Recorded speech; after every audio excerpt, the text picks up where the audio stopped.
everything about Jesus hints of his Jewishness.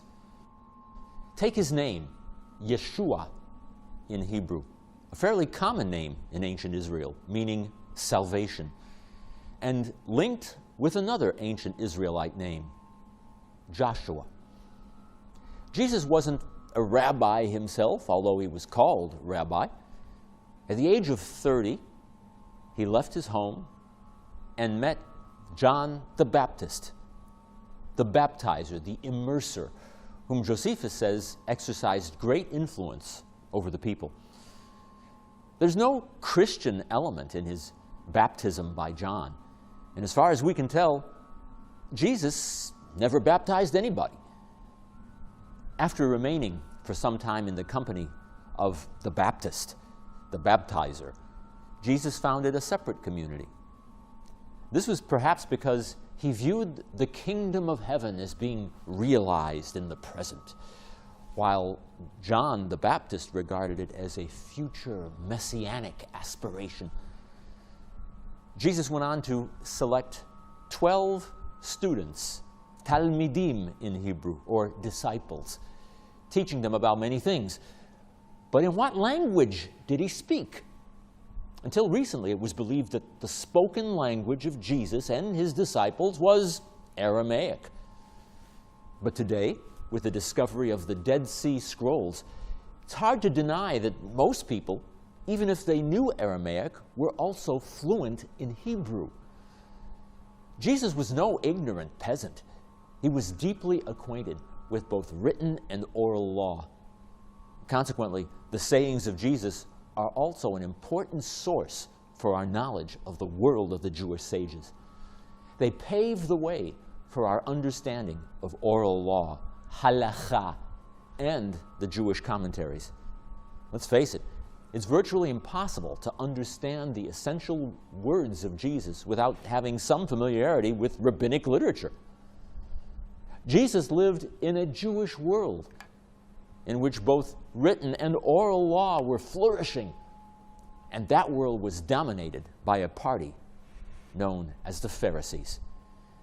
Here's what Josephus wrote of them. The Pharisees live thriftily, giving in to no luxury, for they follow what the word in its authority determines and transmits as good. And they believe that to keep what God wished to counsel is worth fighting for. Out of respect, they defer to those advanced in years, nor are they so bold as to stand in opposition to what the elders have proposed. While claiming that everything is affected by destiny, they do not deprive human will of power in these things. For it occurred to God to make a combination and to admit to his counsel the will of men, with its virtue and vice.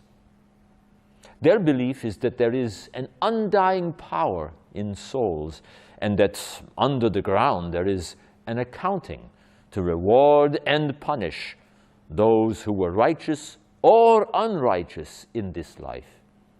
Eternal punishment is offered to the latter, but recreation to a new life to the former.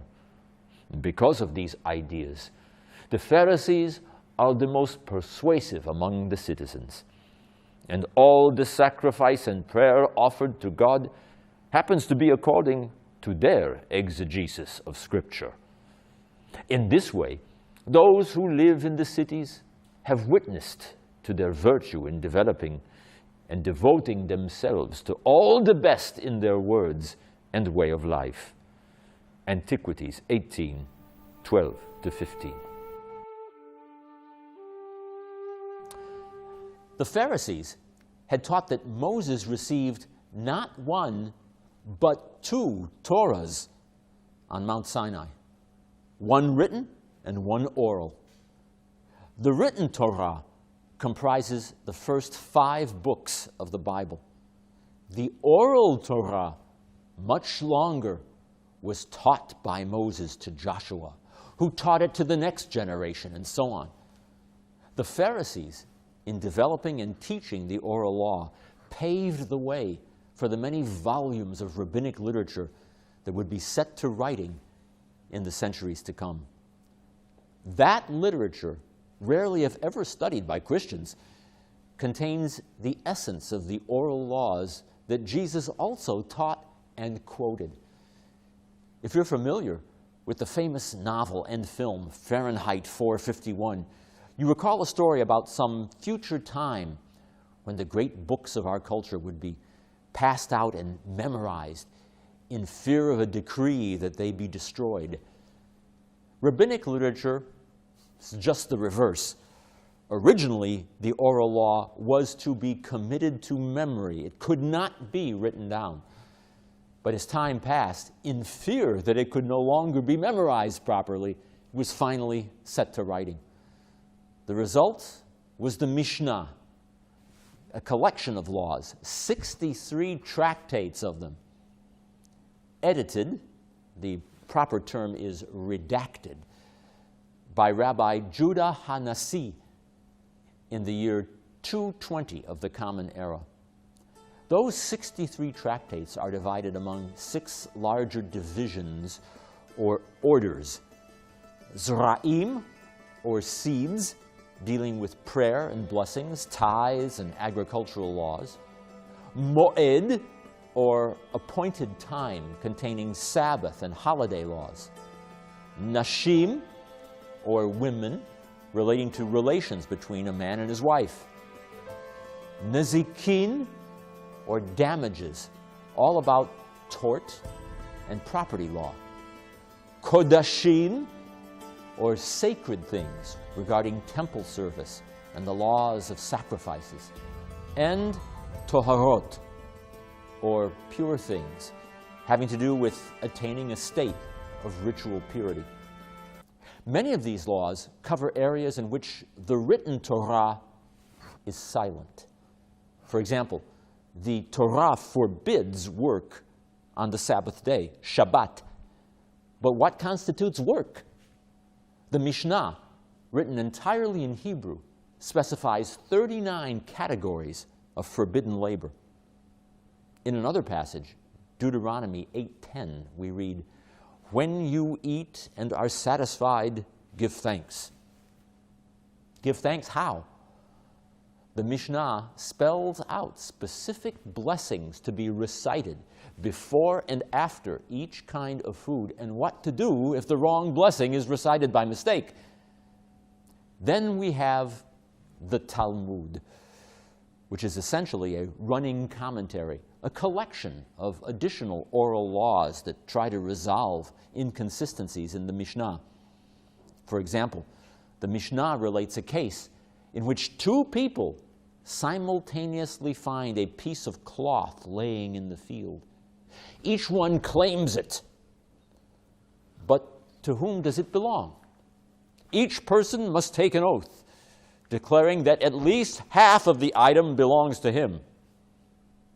The Talmud, after citing the original Hebrew passage from the Mishnah, launches into a lengthy discourse in Aramaic over the course of several pages, taking up the question of what constitutes a valid kosher oath. That Aramaic discourse is called the Gemara, or Gemara. Finally, after dissecting the ins and outs of oath-taking, the Talmud returns to another brief passage from the Mishnah, subjecting it to the same analytical rigor. The simple rule of thumb is Mishnah plus Gemara equals Talmud. Bear in mind, the Talmud cannot be read. It must be studied in the lively company of others who debate every word, often from dawn till dusk. Whereas the Mishnah fits into a single volume, the Talmud is an encyclopedia of wit and wisdom, law and folklore, speculation and theologizing that demands a lifetime of study. In fact, the very word Talmud means study. And as if Mishnah and Talmud are not enough to study, we also have many volumes of Midrash, which is commonly defined as the process of interpretation by which the rabbis filled in the gaps found in the Torah. It's a literature that seeks to ask the questions that lie on the tips of our tongues and to answer them even before we've posed them. What made Cain kill Abel? Was it jealousy over his own rejected sacrifice? Why would God choose the sacrifice of one brother over another?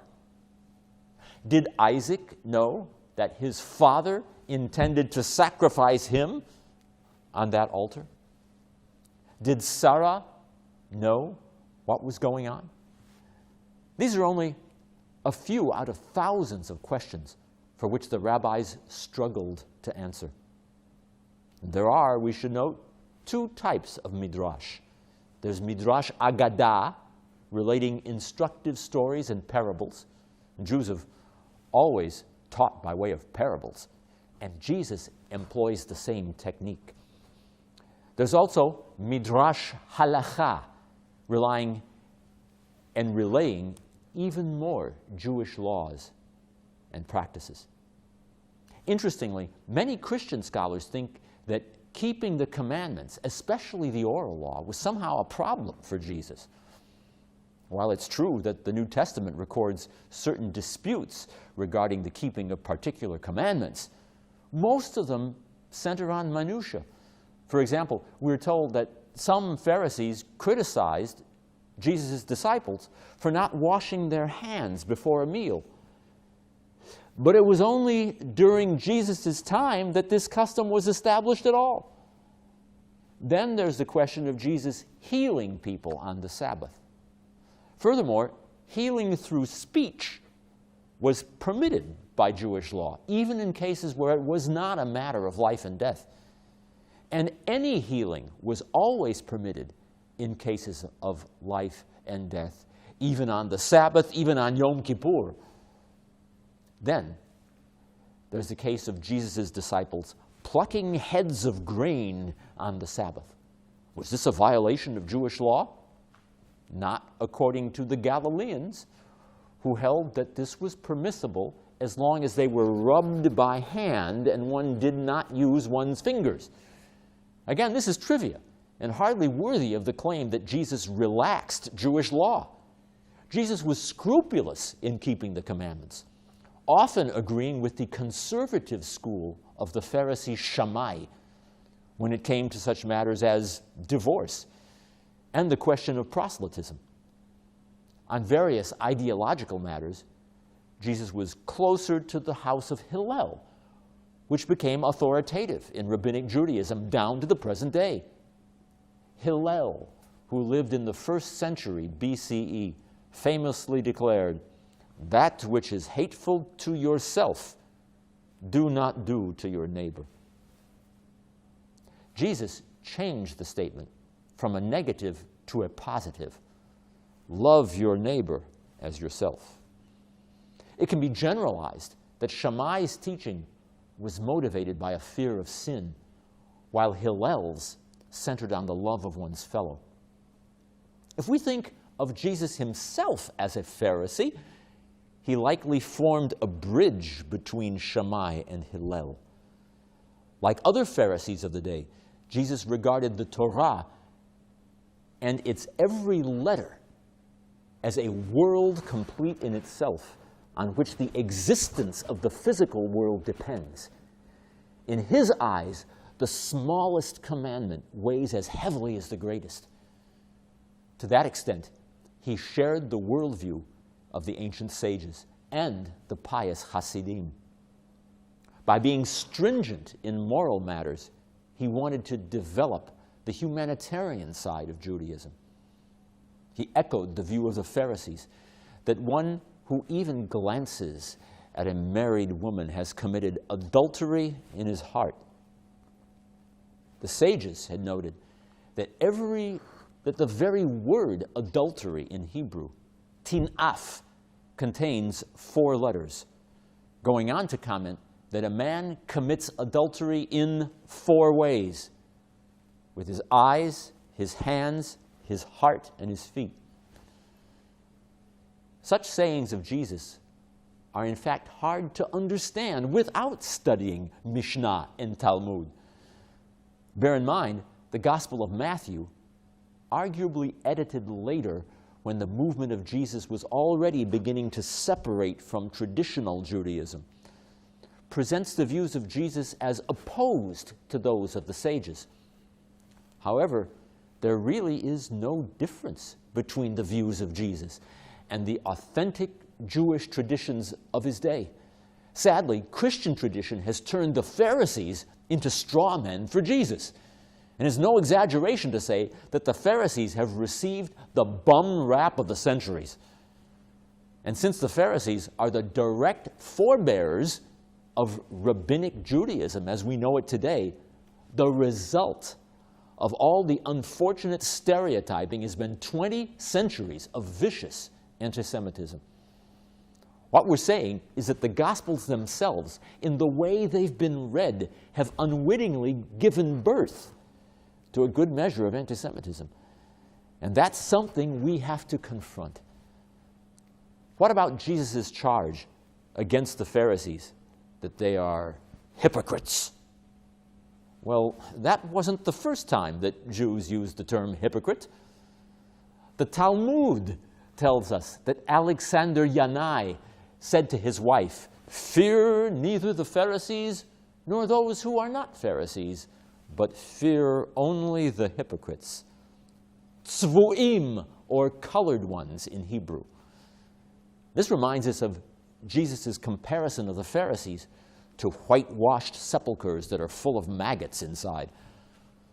According to another passage, Jesus claimed that the Pharisees lay heavy burdens on the shoulders of others while being unwilling even to lift a finger. Well, again, we find that Jesus did not speak in a vacuum. The Jerusalem Talmud speaks of the so-called Shechemite Pharisee as followed: "He lays the burden of the commandments on the shoulder." The word for shoulder in Hebrew happens to be Shechem, the name of the ancient Israelite city, as well as the modern Palestinian city of Nablus. Shechem, it was called. Hence the term Shechemite, or shoulder Pharisee. It seems that Jesus and the Talmud are on the same page, so to speak. But Christians wouldn't know this without studying rabbinic texts, and Jews wouldn't know it without studying the New Testament. And speaking of the same page, we might want to consider a few sayings from one of the greatest Pharisee sages of all, Yochanan ben Zakkai, who also lived during the first century and was personally responsible for the survival of Judaism beyond the catastrophe of the Great Revolt. If you have a sapling in your hand, and someone should say to you that the Messiah has come, the Mashiach, stay and complete the planting, and then go to greet the Messiah. Acts of loving kindness now supersede sacrifices as the preferred way of attaining God's forgiveness. For benevolence on the part of a nation has the atoning power of a sin offering. As the prophet Hosea declared, "I desire mercy, not sacrifice." If you have learned much of the Torah, do not take credit for it, for this was the purpose of your creation. Ben Zakkai, like Yeshua, also warned against an obsessive devotion to study, emphasizing that piety was just as important as scholarship. Whoever possesses both these characteristics at the same time is like an artist who has his tools in his hands. Bottom line, when Jesus criticizes the Pharisees, he's doing nothing different from what Jewish sages themselves did. Christians commonly assume that Jesus had a bone to pick with the Jewish leaders and that those same leaders were ultimately out to do him in. Oh, really? With all the negative stereotyping of Jews and Jewish leaders, little consideration is given to the fact that the Jewish sages themselves were just as critical of hypocrites as Jesus. In the Talmud, 7 types of Pharisees are listed, and 5 of them are called hypocrites. Also in the Gospels, Jesus declares, "The scribes and the Pharisees sit on Moses' seat. Therefore do whatever they bid you, observe and do." Does this sound like someone who was relaxing Jewish law? He goes on to say, "But do not do after their works." Clearly, he's making a distinction between the negative types of Pharisees and those whose teachings are positive and upright. He saw in the Pharisees the heirs of Moses, and therefore the true interpreters of the Torah. But he also criticized them for not doing what they called others to do. When it comes to what the Pharisees actually stood for, it's no exaggeration to say that Jesus agreed with 95% of everything they taught. That included the whole notion of an oral law that supplements and reinterprets the Torah, and the whole concept of the resurrection of the dead, a doctrine the Pharisees had widely taught for over a century before Jesus was born. What about Jesus' famous criticism of certain customs of the Pharisees, such as this statement attributed to him: "Everything they do is done for people to see. They make their phylacteries wide and the tassels on their garments long." Matthew 23:5. What are phylacteries? It's the Greek equivalent of the Hebrew tefillin, small leather boxes containing Hebrew texts on vellum, worn by Jewish men at morning prayer as a reminder to keep the law. The same verse references the fringes attached to the corners of a male Israelite's daily garment. They were worn in fulfillment of the biblical commandment, "You shall make yourself tassels on the 4 corners of your garment, with which you cover yourself." Deuteronomy 22:12.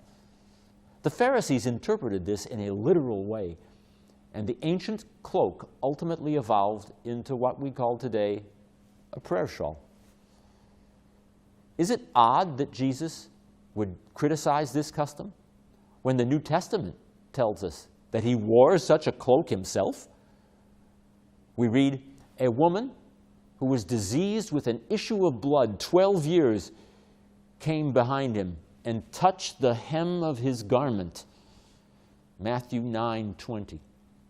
So, did Jesus act like a Pharisee, even while criticizing them? Was he simply criticizing the hypocrisy among certain Pharisees? Or was Jesus perhaps himself a Pharisee? Those are just a few of the questions posed by textual critics.